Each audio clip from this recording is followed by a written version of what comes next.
Good morning students. कल हमने topic पे डिस्कशन किया नाउन पे। आज हमारा नेक्स्ट टॉपिक होगा प्रोनाउन। लेकिन प्रोनाउन वाले टॉपिक पर डिस्कशन करने से पहले मैं आप लोगों को कुछ पढ़ाई में और इंटरेस्ट क्रिएट करने के लिए कुछ इंपॉर्टेंट वोकैबुलरीज आपको बोर्ड पे करवाऊंगा, जिसका आपको काफी अच्छा लगेगा। और उस वोकैबुलरी को कंप्लीट करने के बाद हम वापस प्रोनाउन वाला टॉपिक लेंगे। ध्यान से सुनिएगा।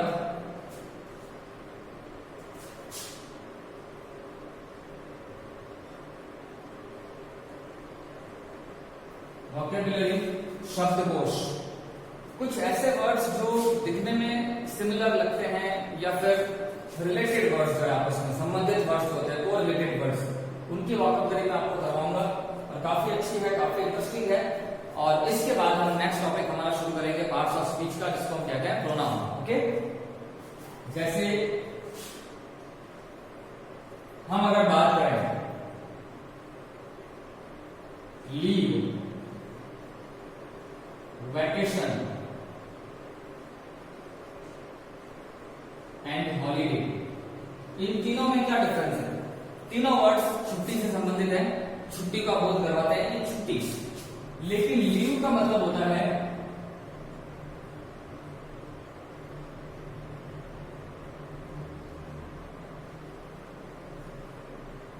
स्वयं लिया गया अवकाश। जब हम कोई छुट्टी अपनी तरफ से लेते हैं, किसी डिपार्टमेंट में काम करते वक्त अपनी तरफ से कोई लीव लेते हैं, तो उसको कहते हैं लीव।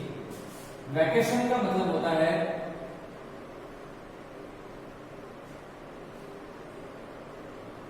लंबी छुट्टियां। लंबी छुट्टियां मतलब जो एक vacation, summer vacation, winter vacation, लंबी छुट्टियां को एक साथ बोलते हैं वैकेशन। हॉलीडे का मतलब होता है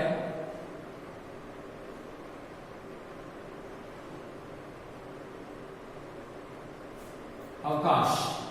आज इसका हॉलीडे है, गुड फ्राइडे का हॉलीडे है, इसका हॉलीडे है, गुरु नानक जयंती का हॉलीडे है, तो वो हॉलीडे कहलाता है। यानी जब हम कोई छुट्टी अपनी तरफ से लेते हैं तो उसको कहते हैं लीव। वैकेशन लंबी छुट्टियां, और हॉलीडे का मतलब होता है अवकाश। इसके बाद अगर मैं आपसे डिस्कस करूं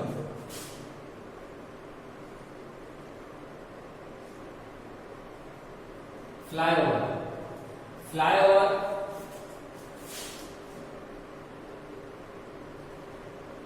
ब्रिज, वायडक्ट,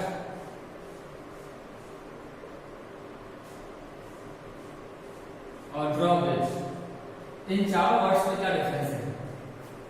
ये आपको जो चार वर्ड सामने दिख रहे हैं, flyover, bridge, viaduct and drawbridge, इन चारों में डिफरेंस है।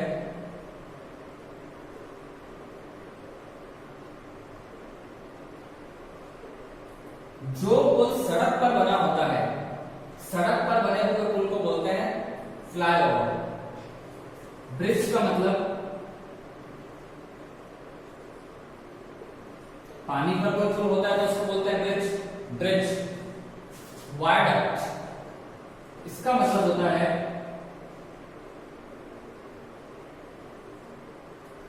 कोई पुल अगर खाई के ऊपर होता है, किसी खाई के ऊपर, गहरी खाई के ऊपर अगर कोई पुल बना होता है, उसको बोलते हैं वायडक्ट। और ड्रॉब्रिज का मतलब होता है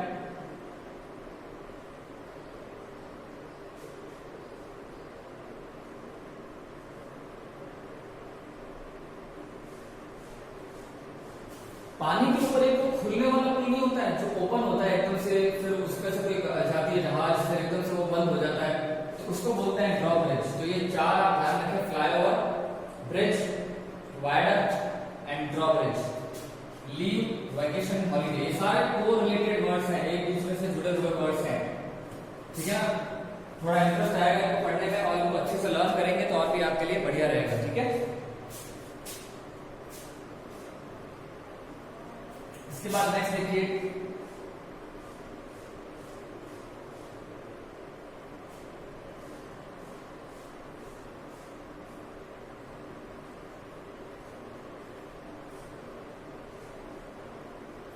back, west and loin. Align and loin का मतलब होता है शेर। LION लॉयन मतलब शेर, लेकिन ये LOIN है, ध्यान रखिएगा, डिफरेंस है थोड़ा सा। बैक का मतलब क्या होता है? बैक का मतलब जो हमारे सीने से पीछे वाला हिस्सा होता है, सीने से चेस्ट से पीछे वाला हिस्सा, चेस्ट से पीछे वाला हिस्सा जिसको हम कहते हैं बैक, पीठ। वेस्ट का मतलब स्पेशली अगर हम बात करें तो जो हमारे पेट के पीछे वाला हिस्सा होता है बिल्कुल, इसको हम कहते हैं कमर, वेस्ट, जस्ट पेट से पीछे वाला हिस्सा। इसके बाद लॉइन मीन्स क्या होता है? जो हमारी नाभि होती है, नेवल, उसके जस्ट पीछे वाला हिस्सा, कटी, कमर, उसको भी कहते हैं।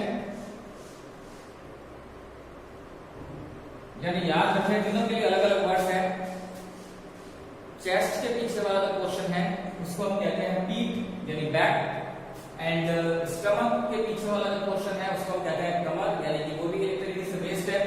और लॉइन मीन्स जो नेवल या नाभि के पीछे वाला हिस्सा है उसको हम कहते हैं कटी या कमर, लॉइन। तीनों के लिए अलग अलग वर्ड्स हैं, back, west and lion.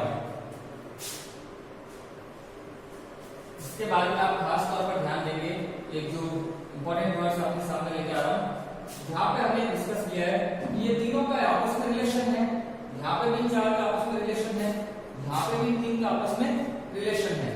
But यहाँ पे ध्यान देने वाली बात यह है कि इन वर्ड्स को हमें एक साथ क्लियर करना है। जैसे एक वर्ड हमारे माइंड में आएगा, दूसरा वर्ड ऑटोमेटिकली हमारे सामने क्लियर हो जाएगा, और ऐसे एक साथ जब वर्ड्स क्लियर होंगे तो हमें काफी अच्छे से ये चीज समझ में आएगी।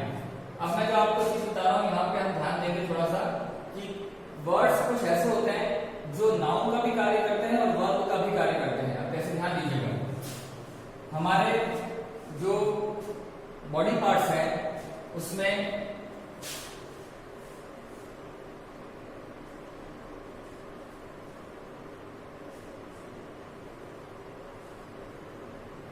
ये चार ऐसे वर्ड्स हैं जिसका मतलब होता है नाक, कान,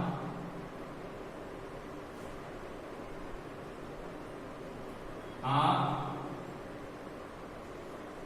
और मुंह। ये चारों वर्ड्स देखा जाए तो नाउन है। कैसे है? नाउन है। नाउन होने के साथ साथ ये चारों वर्ड्स भी है ऑक्सफोर्ड डिक्शनरी के अकॉर्डिंग। अगर आप ऑक्सफोर्ड की डिक्शनरी में देखेंगे तो आपको इन चारों का मतलब वर्ब के रूप में भी मिलेगा। नोज का मतलब नाक भी होता है और नोज का मतलब सूंघना भी होता है। आई का मतलब आंख भी होता है और आई का मतलब देखना भी होता है। ईयर का मतलब कान होता है और ईयर का मतलब सुनना भी होता है। माउथ का मतलब मुंह होता है, तो खास तौर पर माउथ का मतलब बोलना भी होता है। तो ये बात आप खास तौर पर ध्यान देंगे, ये जो वर्ड्स हैं ये नाउन भी है और वर्ब भी है अकॉर्डिंग टू ऑक्सफोर्ड डिक्शनरी, ठीक है ना। अब इसके अलावा आप थोड़ा और ध्यान देंगे, यहाँ पे मैं जो आपको वर्ड्स बता रहा हूँ, यहाँ milk, water, broom,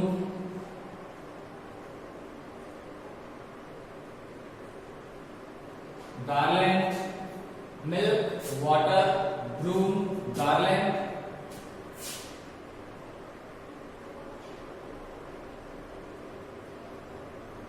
lip sync, cycling, ये कुछ वर्ड्स आप देख रहे हैं। ये वर्ड्स जो हैं इनको मैं आपको क्लियर कर रहा हूं। Milk, water, broom and garland, ये चारों वर्ड्स जो आपके सामने हैं, आपको नजर आ रहे हैं, ये भी नाउन भी है और वर्ब भी है। लेकिन इसमें आप थोड़ा कंफ्यूजन में आएंगे, थोड़ा ध्यान दीजिएगा। मिल्क का मतलब दूध भी होता है और मिल्क का मतलब दूहना भी होता है। खासतौर पे किसी काव, गाय होती है, उसको दूहते हैं ना, गाय का दूध दूहने की प्रक्रिया, तो उसके लिए मिल्क वर्ब आती है। आई एम मिल्किंग ए काव, यू आर मिल्किंग ए काव। तो मिल्क एक वर्ब भी है और नाउन भी है। वाटर, वाटर अगर देखा जाए तो नाउन के रूप में वाटर का मतलब होता है पानी, जो हम पीते हैं डेली। सबसे इंपॉर्टेंट एक तरीके से देखा जाए तो हमारे सामने रिसोर्सेज है, नेचुरल रिसोर्सेज के अंदर, प्राकृतिक संसाधनों में। अब पानी जो है उसका मतलब नाउन के रूप में तो वाटर ही है और वर्ब के रूप में पानी पिलाना। जब पौधों को पानी पिलाने की बात आती है, पौधों को जब पानी पिलाने की बात आती है तो वाटर वर्ब काम में लेते हैं। ब्रूम, ब्रूम का मतलब होता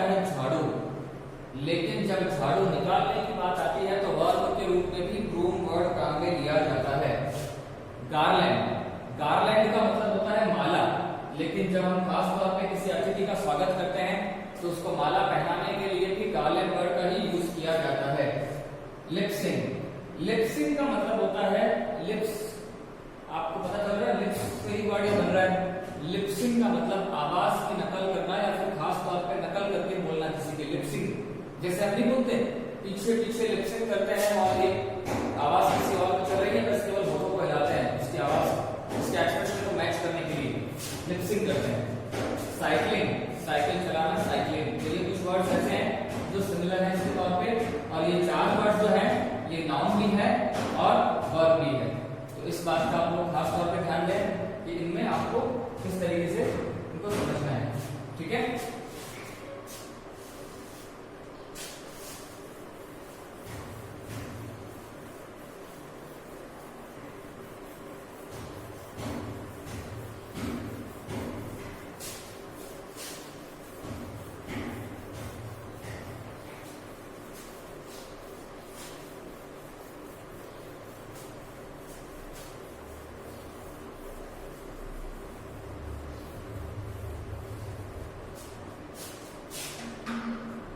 अब देखिए हम डिस्कस कर रहे हैं यहाँ पे जो हमारा टॉपिक है आज का। मैं आपको डेली की वोकैबुलरी बताऊंगा, हमेशा कुछ इंपॉर्टेंट वोकैबुलरी का हम यहाँ पे करेंगे ताकि आपको थोड़ा पढ़ाई में और इंटरेस्ट आए और ये वर्ड्स आपके हमेशा के लिए काम भी आएंगे। तो डेली के अंदर मैं आपको 5-10 मिनट के लिए वोकैबुलरी का टॉपिक जो करवाऊंगा उसमें कुछ न्यू न्यू वर्ड्स हैं, आपस में को रिलेटेड वर्ड्स हैं या कुछ किसी टॉपिक पर्टिकुलर किसी टॉपिक से जुड़े हुए वर्ड्स हैं तो हम उसके अंदर क्लियर करेंगे। अब आज का टॉपिक हमारा जो है वो है थर्ड टॉपिक। हमने वर्ब एंड वो पढ़ लिया था नाउन एंड अब हम आज पढ़ेंगे प्रोनाउन। प्रोनाउन का मतलब होता है सर्वनाम, संज्ञा के स्थान पर प्रयुक्त होने वाले शब्द। ऐसे शब्द जो संज्ञा की जगह पर प्रयुक्त होते हैं उनको सर्वनाम कहा जाता है। हमने संज्ञा वाला टॉपिक बहुत अच्छे से पढ़ा है। 6 या 5 प्रकार की जो नाउन हमने पढ़ी है, वैसे बेसिकली 5 है, 6 हमने एक और पढ़ा है कंपाउंड नाउन। तो उनकी जगह पर जिन शब्दों का प्रयोग हम कर सकते हैं उसको हम क्या कहते हैं, उसको हम कहते हैं pronoun.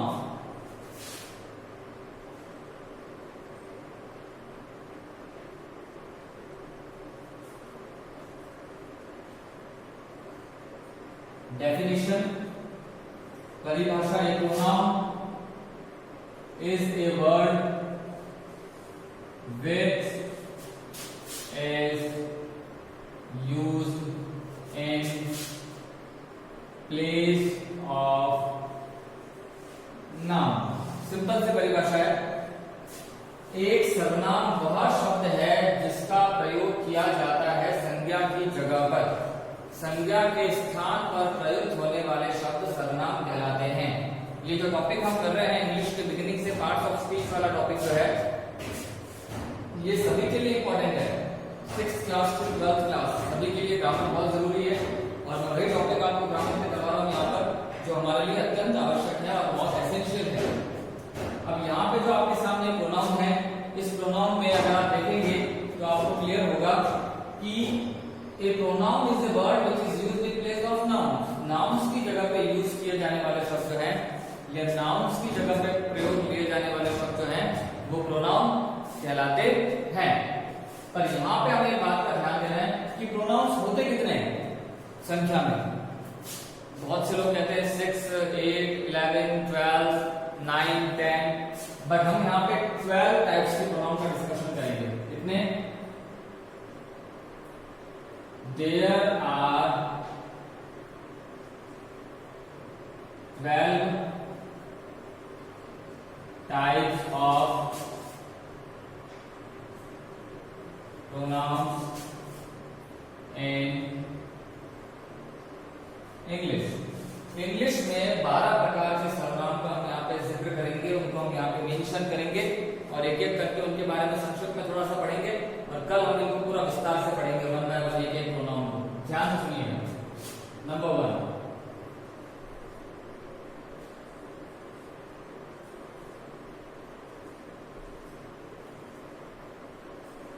Personal pronoun. Number 2,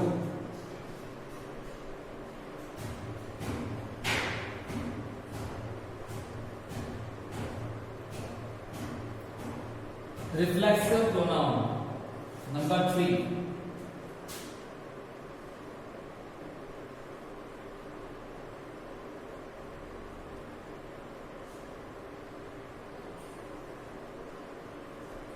demonstrative pronoun number 4,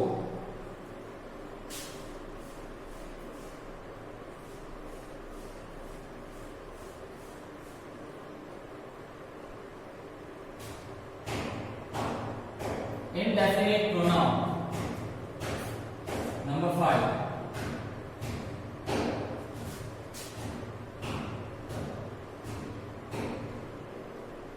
relative pronoun number 6,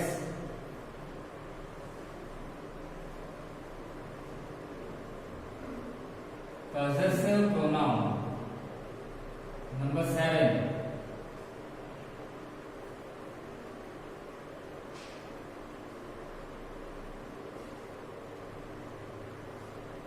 interrogative pronoun. अगर आप इनको हिंदी में देखें, पुरुषवाचक सर्वनाम, निजवाचक सर्वनाम,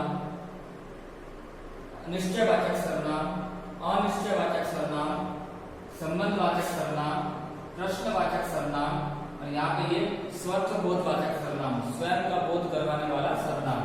अब जो मैं यहाँ पे 8 लिख रहा हूं,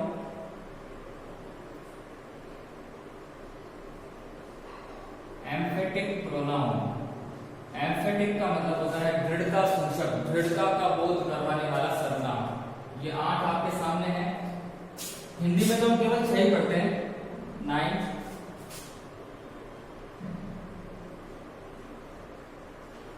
reciprocal pronoun, 10th,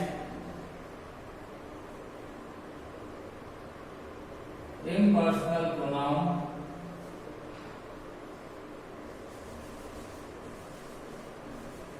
distributive pronoun,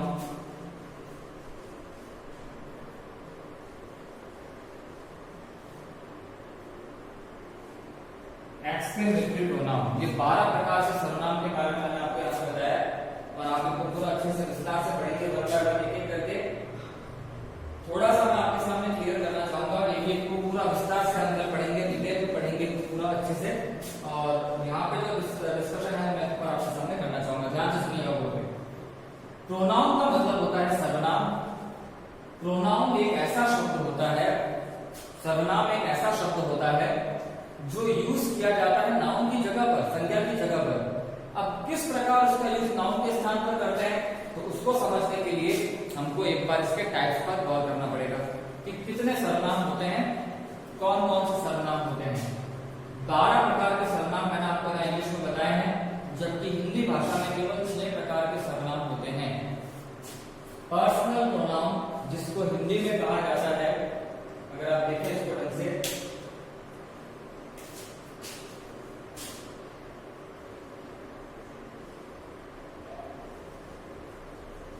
पुरुषवाचक सर्वनाम। क्या कहते हैं हिंदी में इसको? पुरुषवाचक सर्वनाम। रिफ्लेक्सिव प्रोनाउन, निजवाचक सर्वनाम, डेमोन्स्ट्रेटिव, निश्चयवाचक,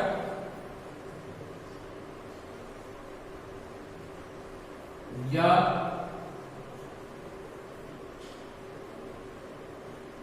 संकेतवाचक सर्वनाम।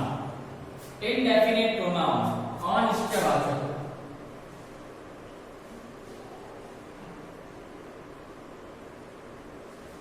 अनिश्चयवाचक सर्वनाम।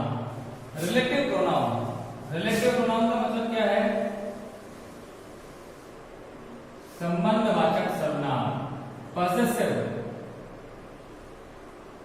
स्वत्वबोधक, यानी स्वयं का बोध करवाने वाले, स्वयं का बोध करवाने वाले सर्वनाम। इंटरोगेटिव प्रोनाउन, प्रश्नवाचक सर्वनाम। एम्फेटिक प्रोनाउन, दृढ़ता सूचक सर्वनाम, दृढ़ता सूचक सर्वनाम। रेसिप्रोकल प्रोनाउन, ये रेसिप्रोकल का मतलब होता है परस्पर, एक दूसरे से मिलने वाला, एक म्यूचुअल जिसको बोलते हैं, आपस में जो वर्ड्स काम में लेते हैं, इसको हम कहते हैं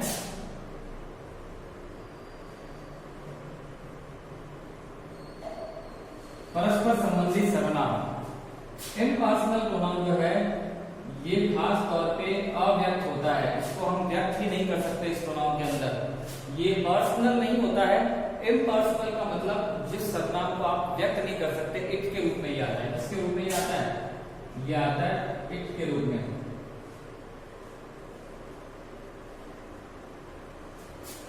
डिस्ट्रीब्यूटिव, डिस्ट्रीब्यूट करने का मतलब क्या होता है? वितरण करना।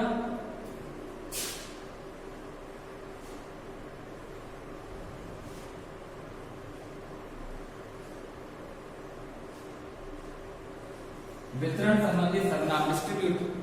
एक्सक्लेमेटरी, विस्मय बोधक सर्वनाम।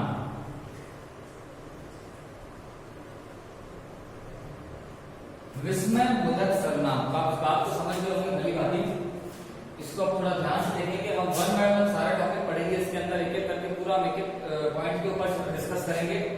सबसे पहली बात, पर्सनल प्रोनाउन का मतलब होता है पुरुषवाचक सर्वनाम। मैं आपको थोड़ा शॉर्ट में इसलिए बता रहा हूं ताकि कल जब हम इसको पूरा डिटेल में पढ़ेंगे तो आप लोगों को एक तरीके से नॉलेज रहेगा कि हमने कल इसके बारे में थोड़ा पढ़ा हुआ है। ये चर्चा करता है पर्सन की। पुरुषवाचक सर्वनाम पुरुष की चर्चा करता है। संस्कृत में भी 3 प्रकार के पुरुष होते हैं, प्रथम पुरुष, मध्यम पुरुष, उत्तम पुरुष। इंग्लिश लैंग्वेज में भी 3 प्रकार के पुरुष होते हैं, 3 प्रकार के पर्सन होते हैं। फर्स्ट पर्सन, सेकंड पर्सन और थर्ड पर्सन। तो फर्स्ट पर्सन, सेकंड पर्सन और थर्ड पर्सन में जो प्रोनाउंस आते हैं उनको कहते हैं पर्सनल प्रोनाउन। फर्स्ट पर्सन में कौन कौन से प्रोनाउन आते हैं? आई और वी। सेकंड पर्सन में कौन से प्रोनाउन आते हैं? यू। थर्ड पर्सन में कौन से प्रोनाउन आते हैं? ही, शी, इट और दे। तो ये सारे कौन से प्रोनाउन हैं? पर्सनल प्रोनाउन है। Reflexive pronoun. अब जहां तक बात है रिफ्लेक्सिव प्रोनाउन की, निजवाचक सर्वनाम, स्वयं का बोध करवाने वाला। मैं स्वयं, आप स्वयं, वह स्वयं, himself, herself, myself, themselves, yourself, yourselves, ये सारे रिफ्लेक्सिव में आते हैं। डेमोन्स्ट्रेटिव, संकेतवाचक, वह, वो, ये, वो। तो ऐसे सर्वनाम जिनसे हम संकेत करते हैं निश्चित रूप में, दिस, दैट, दीज, दोज, सच, ये इसमें आते हैं। इनडेफिनिट, कुछ फिक्स नहीं है, मतलब Anishchay. Someone, somebody, no one, ऐसे कोई, कुछ, कोई गा रहा है, कुछ बज रहा है, किसी ने दरवाजा खटखटाया, ऐसे। रिलेटिव प्रोनाउन, संबंधवाचक सर्वनाम पढ़ा है हमने। रिलेटिव प्रोनाउन बहुत सारे, हु, whom, whose, ये सारे वो सेंटेंसेस के बीच में आते हैं डबल वर्ड और रिलेटिव प्रोनाउन का काम करते हैं। पॉसेसिव प्रोनाउन का मतलब होता है स्वत्व बोधक। स्वत्व बोधक मतलब जैसे कि अभी मैंने आपको बताया, रिफ्लेक्सिव जो है ये होते हैं सेल्फ पीछे लगते हैं इनके। और पॉसेसिव का मतलब इसमें आप इसको इस तरीके से समझेंगे कि माय, योर, तुम्हारा, मेरा, हमारा। फर्स्ट पर्सन आई का माय, वी का अवर, यू का योर, ही का हिज, शी का हर, दे का डियर, इट का इट, ये सारे के सारे पॉसेसिव है। इंटरोगेटिव, जितने भी डब्ल्यूएच वर्ड्स हैं वो इंटरोगेटिव प्रोनाउंस है। एम्फेटिक प्रोनाउन का मतलब होता है दृढ़ता सूचक सर्वनाम। ये भी एक तरीके से फोकस करते हैं सब्जेक्ट पर कि मैं स्वयं उसके घर गया। ये सेम इसी की तरह होते हैं। रिफ्लेक्सिव और एम्फेटिक जब हम पढ़ेंगे तो इसमें डिफरेंस हम क्रिएट करेंगे। रेसिप्रोकल, परस्पर संबंधी, ईच अदर, वन अनदर, एक दूसरे को परस्परता का बोध करवाने वाले सर्वनाम होता है रेसिप्रोकल। इम्पर्सनल में केवल इट आता है, इट प्रोनाउन। डिस्ट्रीब्यूटिव, वितरण संबंधी, distribute, each, every, you know very well. Exclamatory pronoun जो खास तौर पर विस्मय का बोध करवाते हैं, उसमें भी अगर आप देखेंगे तो व्हाट एंड हाउ जो विस्मय का बोध करवाने वाले शब्द हैं और एक तरीके से आश्चर्य प्रकट करते हैं। तो ये सारी पूरी 12 सर्वनाम की आपके सामने लिस्ट थी जिसके बारे में आपको मैंने बताया है। अब मैं कुछ एक चीज आपके सामने और क्लियर करता हूँ यहाँ पे। कल हम इनको पूरा डिटेल में पढ़ेंगे। मैं आपके सामने 3-4 वर्ड्स एक बार और क्लियर कर रहा हूँ, उसको ध्यान से सुनेंगे। वर्ड्स है जब कभी भी दांतों से काटने की बात चलती है तो उसके लिए क्या वर्ड आती है? बाइट का मतलब होता है दांतों से काटना। आप चाहे तो इनको नोट भी कर सकते हैं, वोकैबुलरी वर्ड्स है, काफी इंपॉर्टेंट है, काम आएंगे। बाइट का मतलब दांतों से काटना, लेकिन कट का मतलब होता है किसी धारदार चीज से काटना। बाइट का मतलब दांतों से काटना, कट का मतलब किसी धारदार चीज से काटना, रीप का मतलब क्या होता है, फसल को काटना, REAP रीप, फसल को काटना। और एक होता है NIBBLE निबल, निबल का मतलब होता है कुतरना, चूहे जो करते हैं निबलिंग उसको बोलते हैं दांतों से कुतरना, कुतरने को बोलते हैं निबल। ये चार वर्ड्स को रिलेटेड है, काटना जैसे बोलते हैं आपस में। तो बाइट का मतलब दांतों से काटना, कट का मतलब किसी धारदार चीज से काटना, रीप का मतलब फसल को काटना, और निब्बल का मतलब क्या होता है, दांतों से कुतर देना, चूहे के द्वारा किए जाने वाला प्रोसेस है ये। ओके, तो आज की क्लास में हमने पढ़ा है इतना। कल जब हम हमारी क्लास लेंगे तो हम एक एक प्रोनाउन को विस्तार से पढ़ेंगे और